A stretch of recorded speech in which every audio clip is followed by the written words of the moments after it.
Napakalaking kawalan po ng popular ni Ate Guy. No? Ano? Sobra. Yes, opo. Sobrang, ako talaga I'm speaking like a fan. Kasi unang-una fan talaga niya. I worked with her a couple of times. Napaka-humble na tao, napaka-generous. And nagkakasama kami once in a while because of Ricky Lee kasi. So, nakilala ko rin siya somehow as the person that she really is. Pero yun nga,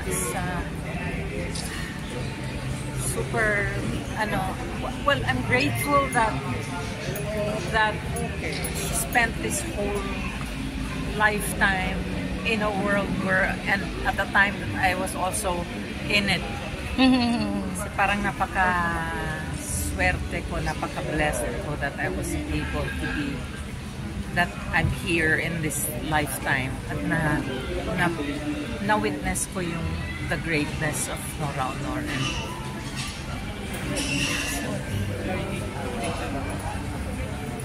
May mga, ano pong mga... great loss. Ano pang mga pelikula yung nakasama niyo po siya? Naglalayag yung bila ni Shalsita na hanggang sa dulo ng mulang-mulan.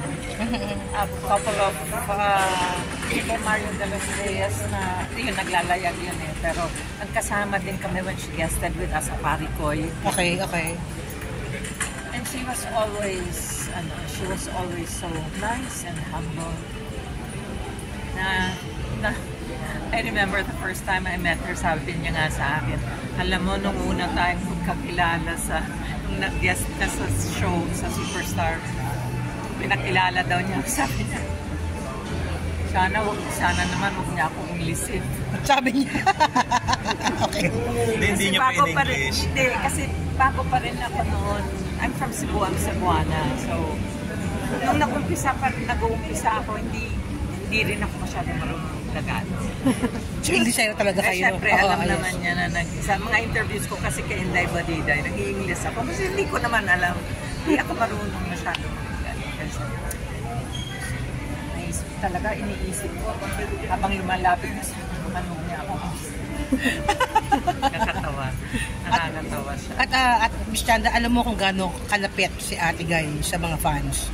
Nasaksihan niyo po mismo yun sa mga taping, sa mga shooting? Maraming kiniwento sa akin si Ricky Lee na sobra parang tatay niya na rin.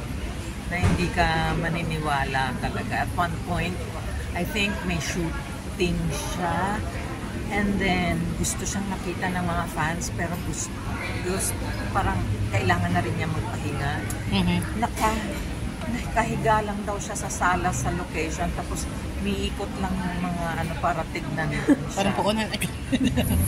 Oo. Parang pinapanood lang siya na natutulog. Ganun ka, loyal at ganun ka laki yung paghanga nila kay Guy. Almost like parang ginodiyos siya. Although hindi dapat, pero ganun na lang, almost to that level. At kung nakilala dapat naman talaga, walang well, we lost our brightest star. When was the last time you saw her at nakausap siya? Siguro mga magkasama kami ni Ricky Lee at siya nanood kami ng play na Himala. Okay, ngayon lang. Na musical. How is she? Nung nakita niya po siya doon? Okay pa naman siya kasi that was a couple of years ago. Okay. So magkasama kami. As usual, pag dumarating may mga fans na magtatago sa likod mo. Ganyan lang. Grabe, and yet pag tinignan mo siya, alam mo yung mga accomplishments niya at lahat na naambag niya sa industriya ito, parang hindi mo ma-place yung the humility and the greatness. Yes. But that was her. Okay, maraming salamat po. Thank you. Ma'am, pwedeng picture lang.